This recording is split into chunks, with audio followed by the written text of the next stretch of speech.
Mi listado maestro.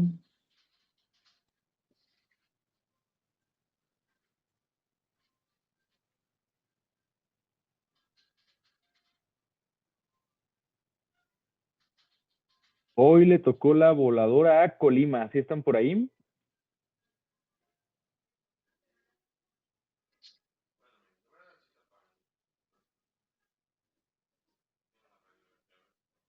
No está. Juliana Elizabeth Torres.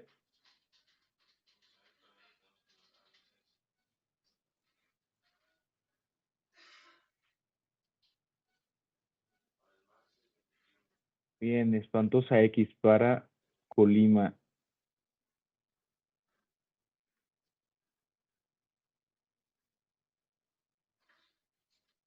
Guanajuato. Frida Cecilia, ¿estás por ahí? Sí, aquí estoy, doctor. Perfecto.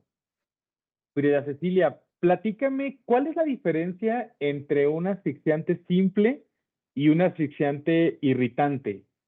¿Qué Bueno, encontraste? sí, encontré que los asfixiantes simples lo que realizan es intercambiar el lugar con el oxígeno, bueno, desplazan el oxígeno en el aire y interfieren con el, con la difusión en los pulmones, eso es lo que realizan. Y los asfixiantes irritantes lo que hacen es producir la excitación de los receptores nerviosos en las mucosas, principalmente en vía aérea, pero también puede ser en dermis y en dientes, creo que fue lo que leí. Y Ok, esa es la principal. clínicamente, ¿cómo vas a diferenciar un asfixiante simple de un asfixiante irritante? El asfixiante simple puede generar alteraciones en el sistema nervioso central, dependiendo de la concentración, porque puede ser desde asintomático hasta causar una hipoxia severa. Y en el caso de los irritantes, dependiendo de su solubilidad, va a ser la clínica que va a dar. Si son menos solubles a más solubles. Y estos pueden ir desde una tos, desde una irritación, una rinitis, o puede incluso llegar a generar un edema pulmonar. Perfecto, muy bien. Alberto, Luis Alberto, también de Guanajuato. Sí. Dime un ejemplo de asfixiante químico o bioquímico.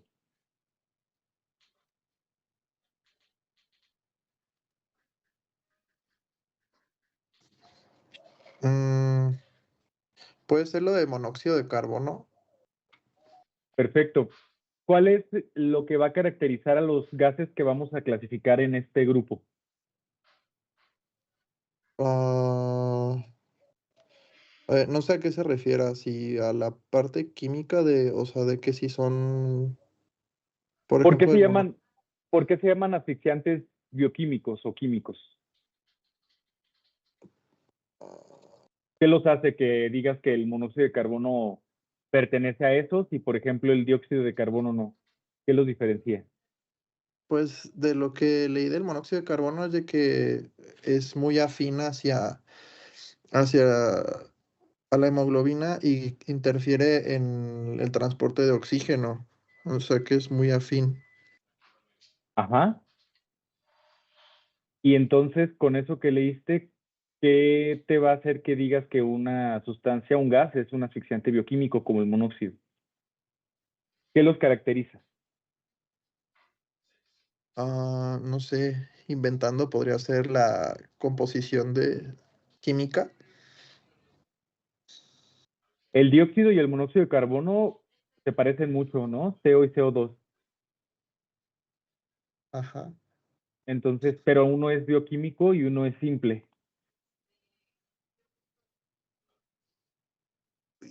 No, no sé. ¿Cuál es el mecanismo de acción de un asfixiante simple? De, por ejemplo, el dióxido de carbono. Lo acaba de decir Frida Sí, Cecilia. sí, que desplazan el oxígeno y Ajá. son más fácil de que, como se adhiere fácilmente a la hemoglobina, causan hipoxia. ¿El dióxido de carbono? No, los asfixiantes simples. ¿Seguro? A ver, alguien ahí te quería ayudar, pero Ya vi que se arrepintió. Sí, o Areli, sea, los asfixiantes. te va a ayudar Areli, que ya te Hola, confundiste. buenos días. Hola, hola. A ver si no me confundí yo también. Los asfixiantes simples son los que disminuyen la fracción inspirada de oxígeno, o sea, en el aire ambiental, y los asfixiantes bioquímicos interfieren con la difusión de oxígeno en los tejidos, ya sea porque se adhieren a la hemoglobina, como comentaba el compañero, o porque modifican los procesos mitocondriales pues de respiración celular, vaya. ¿Sí es Perfecto. así? Esa es la diferencia, que los gases asfixiantes bioquímicos en realidad, digamos, son intoxicaciones que tienen un mecanismo de acción que tiene que ver con la respiración celular. El paciente tiene oxígeno, lo que no puedes aprovecharlo, ya sea por el transporte de la hemoglobina, ya sea por el ciclo de Krebs, ya sea con cualquier mecanismo que tenga que ver con la transferencia de, o ya con los procesos de respiración o generación de energía. Y se clasifican en este grupo todos los químicos que tengan esa característica y además sean gases. Hay químicos que tienen esas propiedades, pero no son gases. Pero cuando tienen esa combinación de un gas que te hace inhibición de la producción de energía o de la respiración celular, es un asfixiante bioquímico. Está muy bien. Y un asfixiante simple, como lo comentaron sus dos compañeros y su compañero, es que simplemente lo desplazan, disminuyen la FiO2 y entonces pues te mueres por falta de oxígeno. Y el otro no, el otro tiene oxígeno suficiente. Juana Laura, también de Guanajuato. Bueno, Alberto, te la di por buena porque contestaste lo que te pregunté, que era dime un asfixiante bioquímico. Pero bueno, nada más para que no te quedes con el pendiente. Juana Laura. Sí, dígame. Gracias. Juana Laura, dime. Ay, se me olvidó lo que te iba a preguntar. No me pregunte. Ya me quedé arriba. No, hombre, si hoy es el día para que Guanajuato se luzca.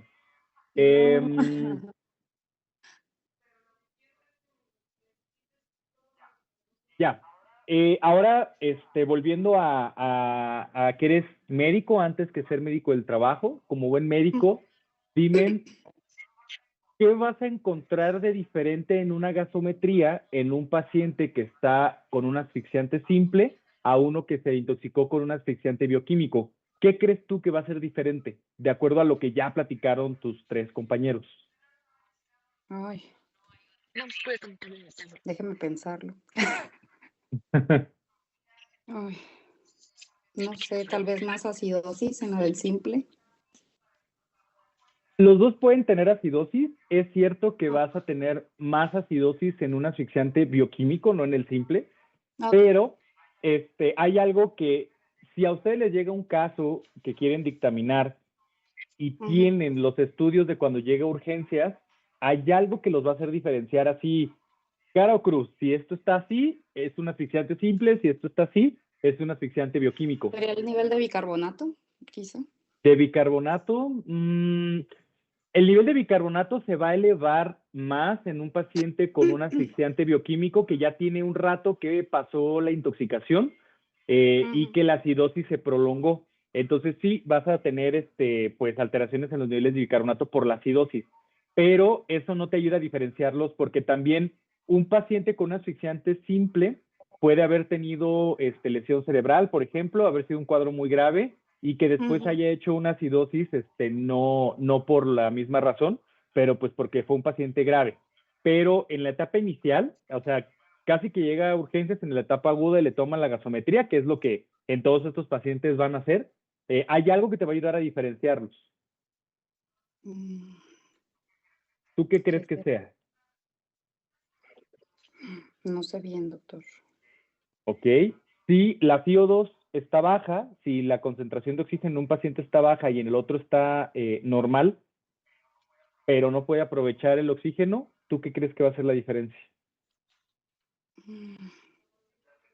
La presión de oxígeno, ¿no? La presión parcial de oxígeno. Ok. En un paciente que no tiene oxígeno en los alvéolos, pues la presión parcial de oxígeno va a estar baja. y en un paciente que no puede aprovechar el oxígeno, la presión parcial de oxígeno va a estar normal o incluso en algunos tóxicos va a estar alta porque está de más, no se usa el oxígeno, no puede respirar la célula, pero ahí está el oxígeno y se concentra. Entonces, eso es lo que los va a ayudar a diferenciarlo y bueno, cuando estén en un paciente, realmente de estos casos son tan graves que casi lo que les va a tocar dictaminar va a ser una muerte relacionada con el trabajo. Entonces, o si es que, o sea, muchos no sobreviven. Entonces, a veces esto es lo que les puede ayudar a rascar un poquito, a ver un agente etiológico desde la clínica. Sí. Pero bueno, vamos entonces a empezar con el tema. Ujú.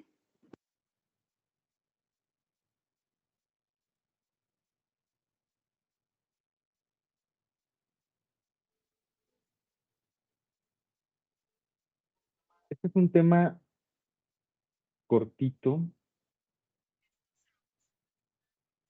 No.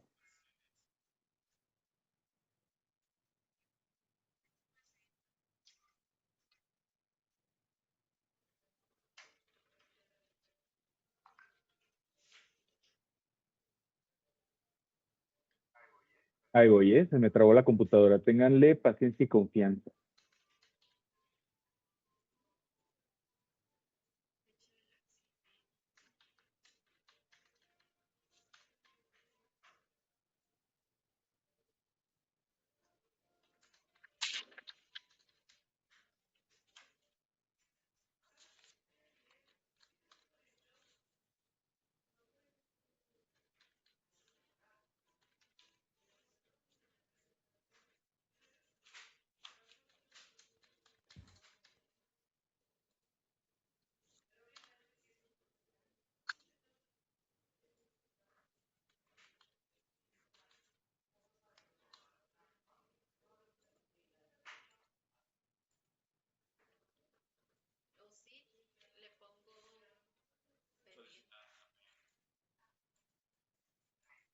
Listo, ya ven ahí la pantalla, ¿verdad?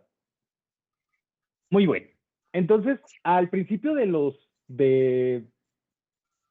cuando estábamos viendo los conceptos de neumotoxicología, dimos un repaso a la parte de los estados de agregación y cómo se dispersan en el medio ambiente las sustancias químicas. Y veíamos el tema de las sustancias que se dispersan en estado gaseoso, que pueden ser gases o vapores, que están ambos en el medio ambiente laboral en estado gaseoso.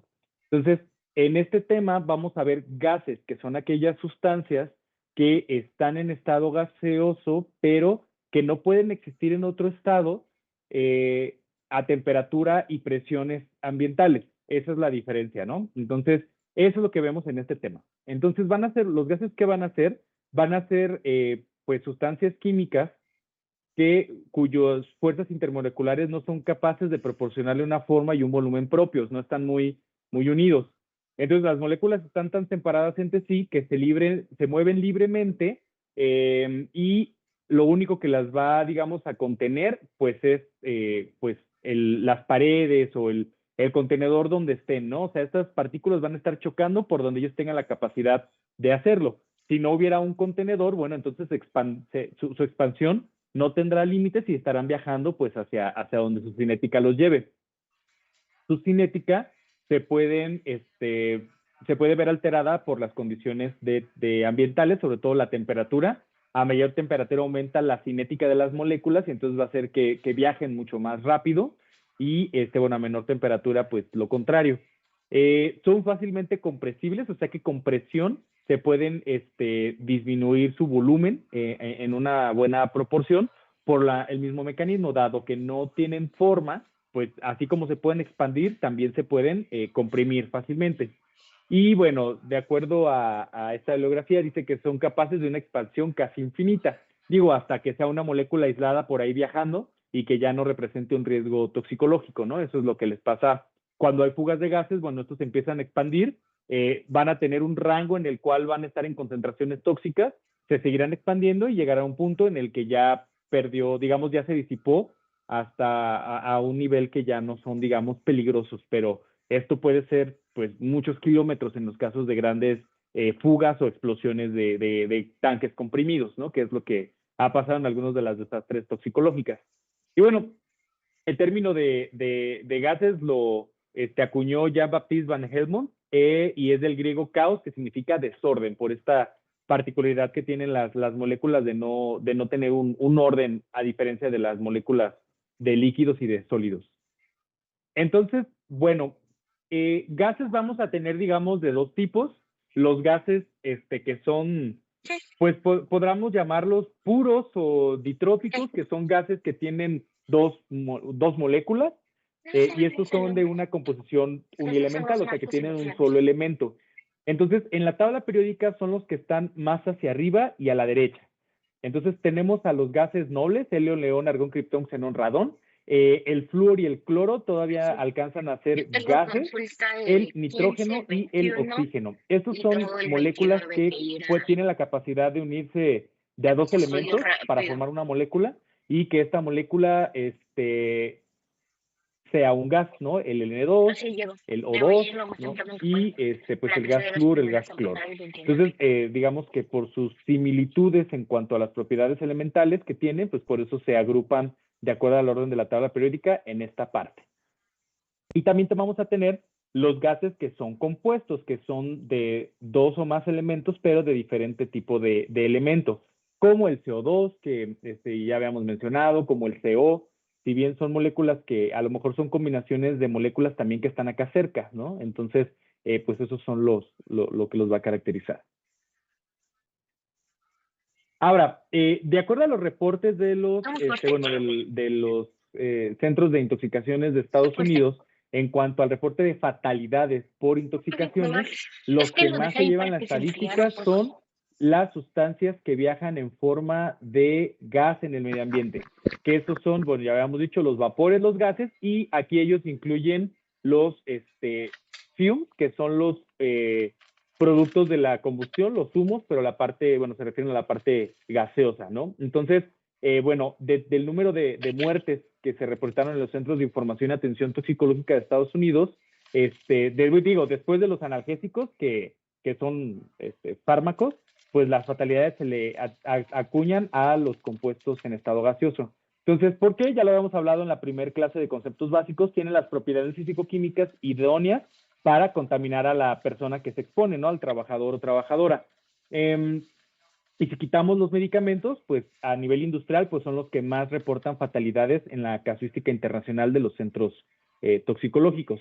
Fíjense, después están más medicamentos, y luego están los hidrocarburos, que estos también, algunos de ellos viajan en forma de gas. Yo no sé bien por qué no los clasifican como vapores, pero bueno, es porque a lo mejor puede ser que no haya sido la exposición en su forma de vapor, no tienen manera de comprobarlo. Pero igual los hidrocarburos en general, salvo la gasolina de ese tipo, pero casi todos también la exposición va a ser respiratoria en su versión vapor. Entonces, bueno, se fijan, pues están liderando la estadística de los reportes de estos centros toxicológicos, que están muy bien organizados, y ellos, digamos, tienen una casuística nacional que reportan en Estados Unidos.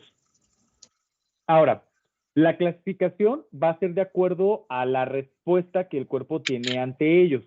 Entonces los vamos a clasificar en los asfixiantes simples, como ya los habíamos comentado, los asfixiantes irritantes y los asfixiantes bioquímicos. Y bueno, ya habíamos hablado de las diferencias de ellos. Los asfixiantes simples, su mecanismo de acción es simplemente suplantar al oxígeno en el medio ambiente, por lo tanto en los sacos alveolares, y por lo tanto bajan la presión parcial de oxígeno. Los asfixiantes irritantes tienen distintos mecanismos que ahorita vamos a ver, pero en general se caracterizan por generar daño tisular, y que si bien viajan en forma de gas, en realidad lo que nos causa la asfixia no es la falta de oxígeno en el ambiente, sino la incapacidad del oxígeno para llegar a los sacos alveolares por inflamación de la vía respiratoria, o de hacer, como dijo su compañera, la difusión de gases por lesión directa en los neumocitos, ¿no? Y los asfixiantes bioquímicos, que ya esto es a nivel de los mecanismos de transporte o de aprovechamiento del oxígeno. Como ejemplos característicos, pues los asfixiantes simples tenemos a todos los gases nobles: helio, neón, argón, criptón, xenón, radón. Tenemos al dióxido de carbono, tenemos al nitrógeno, al hidrógeno, y a los compuestos orgánicos alifáticos, que son los de carbono, que tienen una sola ligadura, y los más chiquitos, ¿no? El metano, el etano, el propano, el butano. Los de menos carbonos son los compuestos, los hidrocarburos alifáticos, y también los vamos a catalogar como asfixiantes simples. El nitrógeno, el problema que tenemos con él, porque es una sustancia sumamente peligrosa cuando está en forma de gas, no es tanto digamos, sí te puede hacer una asfixia simple, pero el problema con el nitrógeno es que es ampliamente explosivo. Entonces, cuando hay una fuga de nitrógeno, además del problema de la asfixia simple, pues te da miedo que explote. Entonces, eso es lo que lo cataloga como una sustancia mucho más peligrosa que el dióxido o el nitrógeno en forma de gas. Pero bueno, en cuanto a sus propiedades toxicológicas, pues es la misma, ¿no? Suplantar el oxígeno. Ahora, en los asfixiantes irritantes, por excelencia, vamos a tener a las neblinas ácidas y las neblinas alcalinas, que se llaman así en higiene industrial, pero en realidad, pues son los ácidos de los, digamos, los ácidos inorgánicos, como el ácido clorhídrico, el ácido sulfúrico, el ácido nítrico. Son estos ácidos que no tienen carbono en su estructura y que tienden a ser bastante irritantes. Tenemos también las sustancias alcalinas como el amoníaco, que también, digamos, así como esto, su mecanismo es prácticamente una quemadura, bueno, en estos también, solo que es una quemadura por ácidos y una quemadura por álcalis, así como seguramente lo estudiaron en algún tema ya de la residencia o de medicina en cuanto a los mecanismos de lesión de los ácidos y los álcalis, quizás en pediatría lo vieron, con los niños que ingieren. Bueno, acá es lo mismo, pero a nivel respiratorio. Hay algunos que tienen algunos mecanismos distintos que tienen que ver con la interacción molecular con las células que están recubriendo la vía respiratoria. Tal es el caso del formaldehído, del gas cloro, que tienen un mecanismo directo ahí en el que hacen una reacción química y entonces nos van a generar esas lesiones. En este apartado también vamos a clasificar al fosgeno, al óxido nítrico y a los óxidos de azufre. Que estos dos gases son los que cuando tenemos... y el ozono también está aquí. Estos tres gases, el NOx, ¿no? Los van a ver así, NOx, SOx, que es óxidos de nitrógeno, óxidos de azufre y ozono, son de los que se elevan cuando hay contingencias ambientales y son por eso es que afectan mucho a las personas con EPOC, con asma, y se recomienda incluso que no salgan en las peores horas del día, ¿no? En la mañana cuando los gases de efecto invernadero están pues muy bajos y bueno, justo tienen que ver con su efecto de irritación que pueden ocasionar. Entonces, bueno, todos esos asfixiantes irritantes. Y finalmente, los asfixiantes bioquímicos, que ya hemos hablado, los que tienen algún mecanismo de acción sobre la respiración o transporte de oxígeno. Aquí solo son estos cuatro, que es el monóxido de carbono, el ácido cianhídrico, el ácido sulfídrico y este es el gas fosfina. Son los cuatro que, digamos, comparten este mecanismo de acción. El cianuro, hay intoxicaciones, ese es el ejemplo clásico que les decía. Hay intoxicaciones por sales de cianuro, que no es un gas, y el ácido cianhídrico, que es un gas. Al final, clínicamente, ambos dan lo mismo, solo que la diferencia es que el ácido cianhídrico va a ser por vía inhalatoria y nos preocupa mucho más que exista ácido cianhídrico en el medio ambiente laboral a las sales, que las sales típicamente pues tienen que ser por vía oral. Aunque hay procesos en las empresas donde las sales, bajo ciertas condiciones, las ciertas mezclas, pueden reaccionar y generar ácido cianhídrico. Entonces, eso es muy importante en la evaluación de riesgos que hacemos en las empresas, que si hay sales de cianuro, no haya un proceso en el que en efecto puedan convertirse en ácido cianhídrico. A mí el que me asusta es el ácido cianhídrico, ¿no? Por la capacidad que tiene de dispersarse en el medio ambiente. ¿Vale?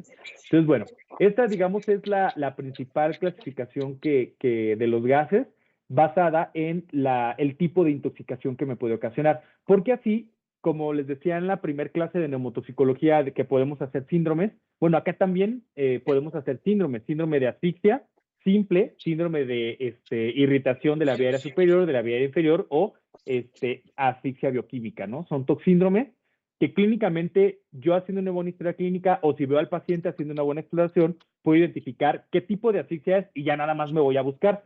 Fue un asfixiante simple, voy a buscar cuál de estos, ¿no? O cuál de la inmensa lista de asfixiantes simples puede haber en el proceso y ya me pongo a buscar bibliografía del proceso, ¿no? Es lo que nos da la ventaja, pero partimos de la clínica.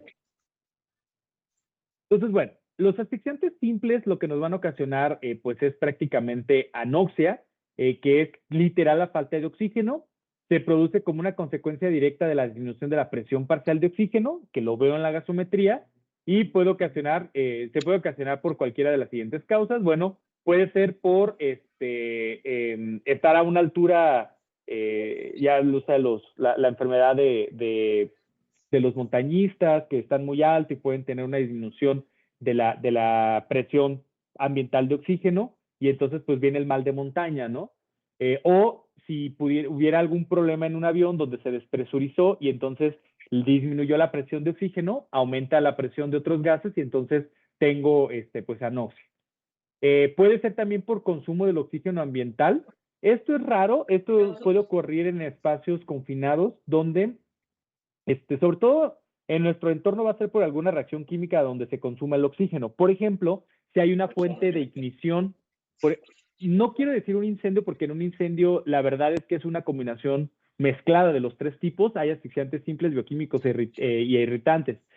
Pero si tuviéramos una combustión controlada donde no tengamos, donde tengamos una eficiencia buena de consumo de oxígeno, por ejemplo, una fuente de ignición con gas propano, y entonces está habiendo un consumo constante, eficiente, se consume nada más el oxígeno, no se produce más que un asfixiante simple y el CO2, pero puede ser que me esté consumiendo el oxígeno ambiental, además de que me esté generando un asfixiante químico, perdón. No, un asfixiante simple.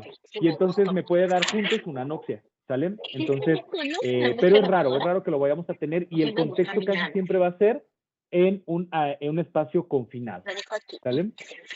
Entonces,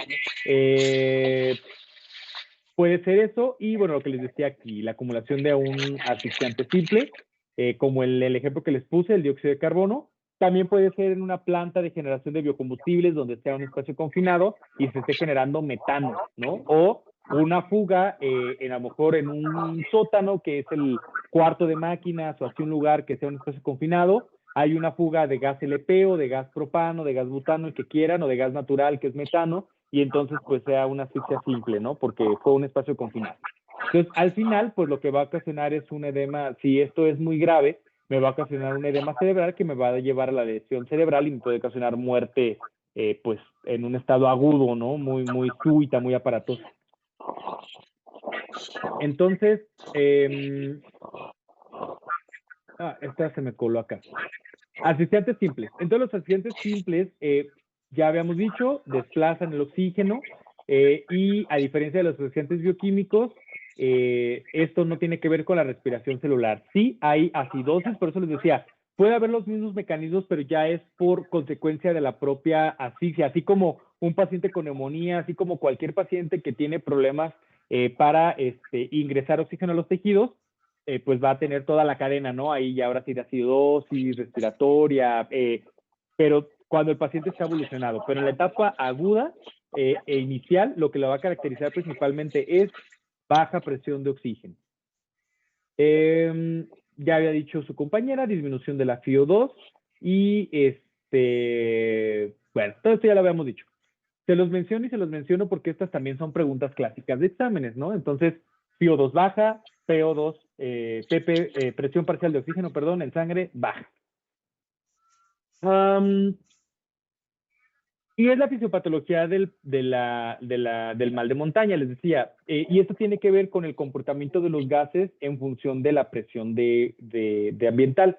Entonces, a medida que disminuye la presión barométrica, la exposición a los asfixiantes simples puede reducir aún más la presión parcial de oxígeno y a niveles que pueden ser, pues, mortales, ¿no? Y a la inversa, por ejemplo, en la enfermedad de los buzos también ocurre este fenómeno con los gases. Entonces, en los buzos, su FiO2 está por debajo del 21%, y entonces lo que luego hacen los buzos para poder compensar esta FiO2 baja es hacer mezclas con otros gases. Por ejemplo, hacen mezclas con nitrógeno. ¿no? Y esto permite que las presiones estén equilibradas y entonces sí puedan bucear a presiones más bajas. Entonces, bueno, el oxígeno es, digamos, muy susceptible a la compresión y a la descompresión por las condiciones ambientales, ¿no? Entonces, digamos, para este tema donde puede ocurrir la asfixia es en el mal de montaña a presiones altas y, digamos, la enfermedad de los buzos más bien es una lesión por nitrógeno, por la descompresión súbita que hay, o también hay narcosis por nitrógeno, también por la disminución de la perfusión de oxígeno y aumento de la perfusión de nitrógeno. Pero bueno, entonces, son los mecanismos que tiene o los cambios que el oxígeno tiene a merced de los gases, de las presiones ambientales. Entonces, asfixiantes simples es un listado inmenso de gases que tienen esta característica, ¿no? Desplazar al oxígeno, aunque aquí vemos, digamos, que los que son gases, hablando de los que no pueden existir en otro estado de agregación más que en gas a temperaturas y condiciones atmosféricas estándar, también algunas otras sustancias químicas, los vapores, pueden generar una asfixia simple, ¿sale? Por el mismito mecanismo. Y de los vapores me refiero a los compuestos, a los disolventes orgánicos, por ejemplo. También ellos me pueden dar esta asfixia por el mismo mecanismo. Los más comunes van a ser a nivel industrial el nitrógeno, porque el nitrógeno se utiliza mucho como, hasta como un gas para limpiar, digamos, otros gases.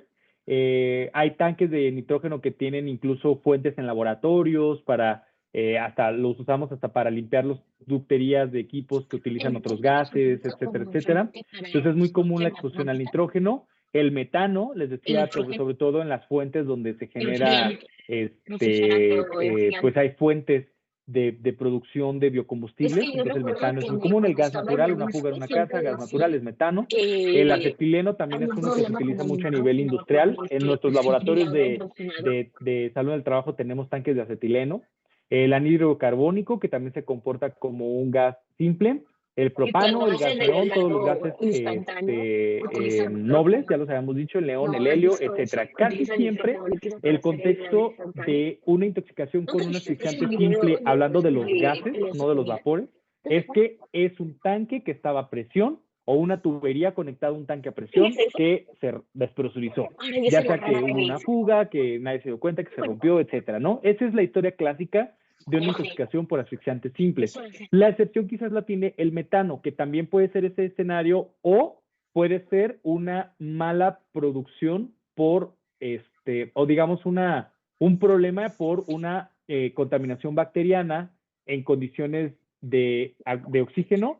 Casi siempre, a mí los casos que me han tocado de intoxicación por metano han sido porque están en una fábrica de biocombustibles donde están haciendo descomposición de materia orgánica, ¿no? Es como el escenario como distinto, pero casi siempre la historia para ustedes va a ser, es el de una fuga. Ese es casi siempre lo que ocurre en el contexto de un espacio confinado. Es raro dado que necesitas dosis bastante altas de estos asfixiantes simples, a diferencia de los irritantes y de los bioquímicos, entonces casi siempre es la mezcla. Un espacio confinado más una fuga. Eso es el escenario típico de esto. Manifestaciones clínicas, entonces pues la hipoxia va a ser el dato característico, ¿no? Así como cualquier otro paciente, ya les decía, con neumonía, etcétera, pues la falta de aire, la hambre de aire, ¿no? De oxígeno. Entonces, pueden tener complicaciones vasculares y del sistema nervioso central, sobre todo cuando esto fue muy grave. O sea, ¿aquí qué pasa? Pueden tener dos tipos de paciente. El paciente que se puso súper grave en el espacio confinado, lo sacaron, y en cuanto respiró aire fresco, resolvió la intoxicación y que digamos que no pasó a mayores por un pelín, o sea, no, es que aquí es o hubo daño cerebral o no, o hubo daño tisular o no, es como que la cosa, la persona se va a recuperar rápidamente si es que no hubo el daño, y entonces muchas veces van a ser personas que ni siquiera incapacidad tuvieron, o sea, se desmayaron por la hipoxia, la sacaron, respiraron aire fresco, llegan a urgencias ya casi que sin nada, le hacen la gasometría, si ya respiró suficiente tiempo, va a estar normal y parece que no le pasó nada, pero estuvo así, pues. O el otro escenario va a ser la persona que sí tuvo daño tisular y entonces recupera el oxígeno, rápidamente se recupera, digamos, del estado de la hipoxia, pero entonces empieza a tener secuelas por el daño cerebral, por el daño hepático, por el daño renal. Entonces es muy importante que en los pacientes que hayan tenido un antecedente de un asfixiante simple, sí hagamos, digamos, una buena exploración física. Bueno, yo no le perdonaría una química sanguínea para ver que no hayan tenido daño a órgano, ¿no? Que finalmente los órganos que más se van a dañar son aquellos que más tasa de consumo de oxígeno tienen. Por eso, sistema nervioso central es, digamos, el típico, es el órgano de choque de los asfixiantes simples. Pero bueno, el riñón, el hígado también se pueden llegar a dañar si es que la hipoxemia se prolongó por más tiempo.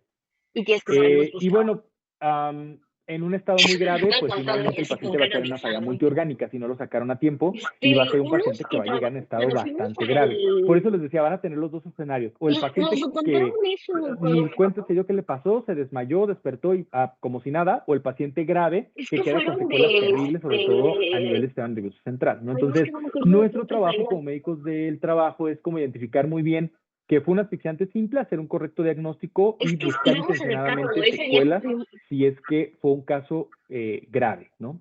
Que se divorció y que no sé qué. Y bueno, hay una clasificación de acuerdo a la severidad que nos vamos a poder, digamos, clasificar en diferentes estadios. Puede ser en función de la saturación de oxígeno o puede ser en función de la FiO2, ¿no? Entonces, hablando de la saturación de oxígeno, bueno, si no bajó la saturación por debajo de 90 regularmente, pues no va a haber casi ningún problema.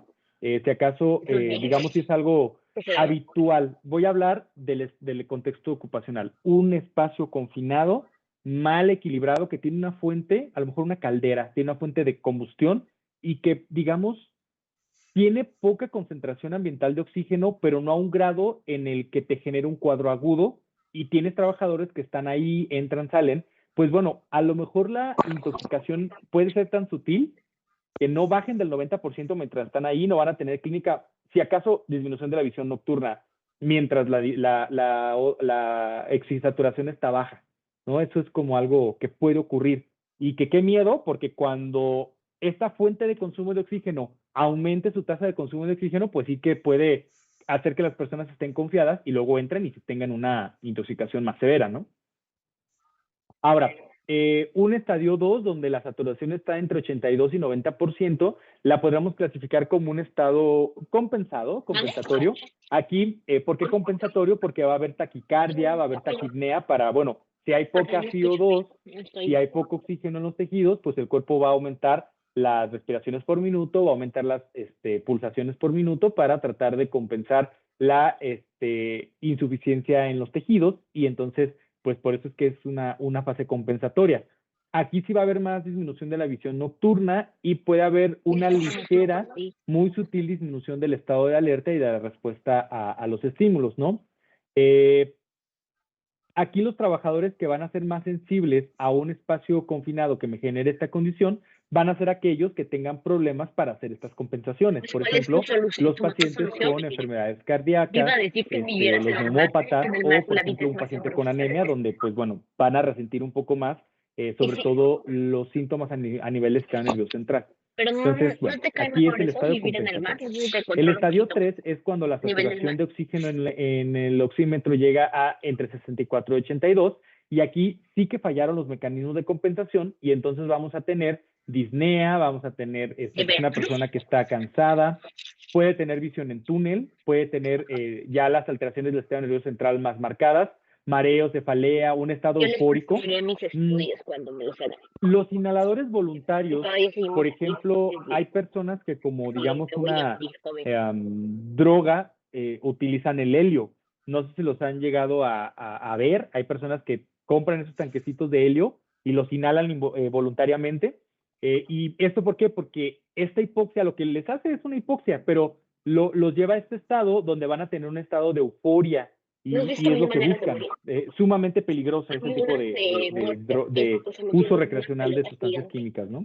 inhalando y Disminución de la tomando agudeza visual, puede haber Entonces, el proceso entumecimiento de va las por un extremidades, va a haber hiperventilación, puede haber alteraciones de funciones mentales superiores, juicio, memoria, ¿no? Y aquí, si Los se que prolonga la inflan exposición, va a haber cianosis, sobre todo venden peribucal los o globos, distal. tienen alta probabilidad de intoxicación Y estomacal. bueno, aquí como se ve alterado el juicio, Porque es que compran el viene esta Orito, pérdida de la sus globitos. capacidad de saber que están en peligro. O sea, van a tener estos síntomas que les van a parecer comunes, no le van a dar importancia al entumecimiento, ni cuenta se van a dar de la cianosis. O sea, disminuye el juicio y es lo peligroso porque si avanza, entonces vamos a tener estado crítico, que es cuando tenemos saturaciones de oxígeno. Bueno, estas digamos que Como cuando pones se Coco y pueden Patricio se solapar, ya quedaron digamos, encerrados la en clasificación es la más casa bien de clínica, arenita por y eso no es que podían salir. 70% de saturación puede caer acá o puede caer acá, pero lo que lo va a caracterizar es que aquí ya hay Porque alteraciones ellos no muy podían marcadas absorber el de la oxígeno alerta, del ¿no? Y aire, entonces hay solamente el disminución oxígeno del del agua. juicio, de la Pero coordinación pues estaban y en pérdida del la estado de casa de alerta, que es arenita. lo que, digamos, nos va a caracterizar a esto. Entonces, digamos, con la reconstrucción de la historia clínica, nosotros podemos saber en qué estadio quedó este Esto es para la paciente, a lo gracia. mejor sin saber la saturación de oxígeno, porque nadie se la tomó, pero sí con la descripción de lo que le pasó al ¿Y paciente cuántas válvulas usan? por alguien que lo vio o por el mismo paciente, ¿no? Entonces, es, digamos, una clasificación clínica bastante útil. Y claro que esto puede ocurrir aislado o puede ocurrir en la, Yo digamos, utilizo progresivo, ¿no? el Les va a contar esta historia natural de esta enfermedad hasta llegar marcador acá o acá, de... ¿sale? ¿Cómo se llama? Finalmente, Lifting. digamos que esta misma clasificación la podríamos subdividir, pero en Pero cuanto a la utilizo FIO2. el que Entonces, es contra el una agua y FIO2 de contra el calor. 21, nada, Y a de 6 veces a me pongo 12, el que los tiene fenómenos color, de pero es un compensación, poquito más de 14 a grasoso. 10, la alteración sutil de las funciones mentales superiores, de 10 a 6, ya las alteraciones más importantes de las funciones mentales superiores, perdón, de alteraciones ya más de funciones cerebrales, Pero de por sí yo además no de tengo las mentales, como estas, ¿no? Pero Y menor a 6, pues ya un caso este, muy grave. Esta digamos que la subdivide acá en y dos, si no donde ya debo de tienes comer pues tanto coma, crisis chocolate, convulsivas, tanto muerte, así ¿no? dulce. Entonces, bueno, dos Porque si exagero clasificaciones con que los les dulces, traigo me que empieza hacen a salir. los toxicólogos clínicos. Esta es de Goldfrank. Ese libro de toxicología es muy bonito y está bastante completo. Es clínica, toxicología clínica. Perdón, este es el de Goldfrank, ¿no? Y lo saqué de un manual de intoxicaciones, que si bien es de pediatría, bueno, es la misma clínica que se maneja. Esa es la de Goldfrank, la azul. Entonces, digamos, la que quieran usar, realmente con la clínica lo podemos como que hablar en diferentes grados de severidad y me ayuda a saber la Yo saturación de no puedo oxígeno o olvidar la la FIO2. número 1. ¿Tú sí viste la número 1? Ahora, también puede ser que lo que les toque a ustedes es analizar un reporte de muerte, ¿no? Es fuerte porque de los autopsia chicos y vayan a japoneses dictaminar una en un muerte carro de trabajo.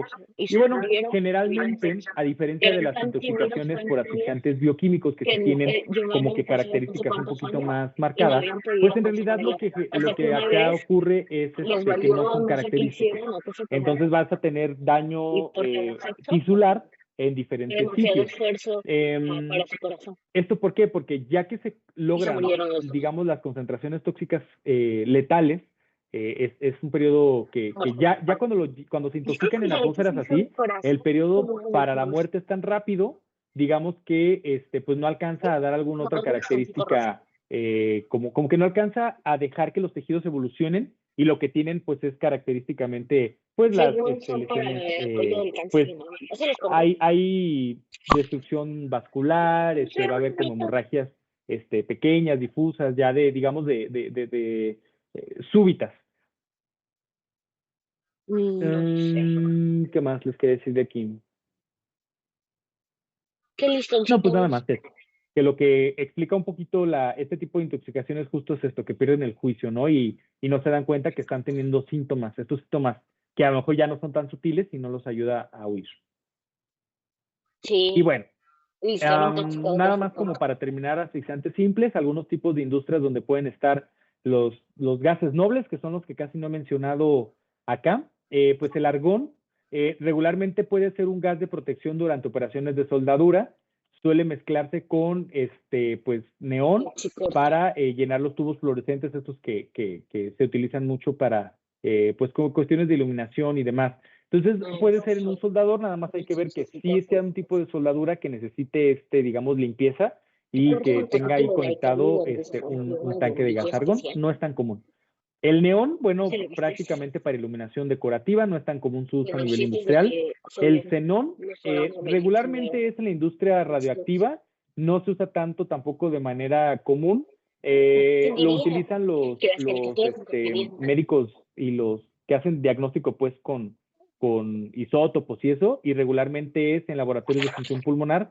Yo no lo ubico que lo usen tanto en los laboratorios que tenemos en el IMSS. No sé si ustedes, digo, yo solo conozco el de Jalisco, no sé, acá en CDMX no lo he ido a ver, no sé si acá lo usen, pero creo que en general no es algo tan común tampoco. Y En el helio, pues laboratorio ese sí es utilizan el que el más van a xenón. utilizar, pues en Xenón. tanques, hasta pues, los globos, ¿no? Que los inflan con helio, estos inhaladores voluntarios, como un gas para diluir otros gases que no son tan inertes. Estos gases lo que tienen es que son muy inertes, no reaccionan, por eso se llaman gases nobles. Y bueno, no es tan común. La verdad es que sus casos de esto van a ser nitrógeno, metano, los gases alifáticos, gas LP, propano, butano, o el LP, que es esta mezcla, y prácticamente esos son los escenarios sin nitrógeno. Son los escenarios que van a ver de asfixia simple. La verdad es que el tratamiento es casi que solo, los tienen que sacar, que respiren aire fresco. Si no hubo daño tisular, así solitos se van a recuperar. Obviamente, si tenemos en la empresa tanques de oxígeno, que es lo ideal cuando tenemos espacios confinados, pues esto va a ayudar a que se recuperen más rápido, darles con FiO2 al 100%. En los casos que son graves, que requieren hospitalización, se ha documentado la terapia hiperbárica, aunque no tiene mucha evidencia. Esto se ha utilizado más bien para tratar la enfermedad descompresiva de los buzos y eso, pero bueno, algún beneficio puede tener para restaurar digamos, la perfusión tisular. Y sí, pues bueno, hay por ahí algunos artículos no con muy buena evidencia. En realidad es que el paciente respirando aire fresco se va a recuperar solo si no tuvo daño tisular, y si tuvo daño tisular, pues ya es tratamiento de sostén, que se le vaya a dar a nivel hospitalario, y sobre todo para ver pues si fue daño cerebral, pues eso, ¿no? Lo van a tener seguramente que intubar, esperar a que se desinflame, le van a tomar una tomografía, va a salir como la que les enseñé al principio, un edema espantoso, y bueno, ya es más bien el tratamiento de sostén de recuperación del daño al órgano que se haya generado. ¿Sale? Muy bien. Bueno, ¿alguna pregunta con asfixiantes simples? ¿Alguien le ha tocado algún caso? No, pero le puedo platicar de no, esas no son. Digamos, de las muertes por trabajo, que no son accidentes, estas serían como las más comunes, la verdad.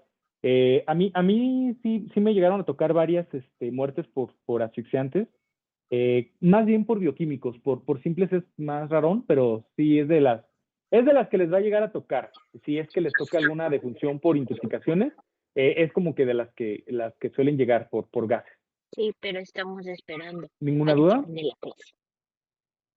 Muy bien, entonces ya bien aprendida la diferencia, porque eso es prácticamente lo que quiero que saquen de estos temas, es que sepan diferenciar clínicamente un asfixiante de otro, ¿no? Los tipos de Vino, asfixia. Ya pero sabiendo el nada más síndrome, por ya están su del otro lado. SS9. Muy bien. Bueno, entonces si No, no hay más el de preguntas o ST8 comentarios, no, nos estaremos viendo que la ya siguiente tenía clase. una recaída. Muy rápido, En vamos a caso de acabar de otra ver recaída. asfixiantes irritantes y vamos Y a el empezar ST2. el tema de intoxicación por metales, ¿sale? Okay. Entonces ya vamos a empezar a lo bueno. Gases es el tema más facilito de intoxicaciones. Muy bien, bueno, entonces nos vemos, que estén muy bien. También metales viene muy bien en la parte, en el tomo de sustancias químicas, viene un tomo en la enciclopedia de la OIT, donde viene intoxicación por metales, viene muy bien ahí. Entonces, denle una checada por ahí y más bien la siguiente clase les voy a empezar a mandar artículos, porque ahí me interesa, además de que sepan de los metales, que vayan viendo, porque hay mucha como oportunidad de investigación en eso. Hay mucha investigación y falta mucha. De metales es como muy complejo el tema. Entonces, bueno, empezamos la siguiente clase irritantes y ya nos vamos a metales, ¿sale? Estén muy bien. Bye, bye. Gracias, doctor. Nos vemos.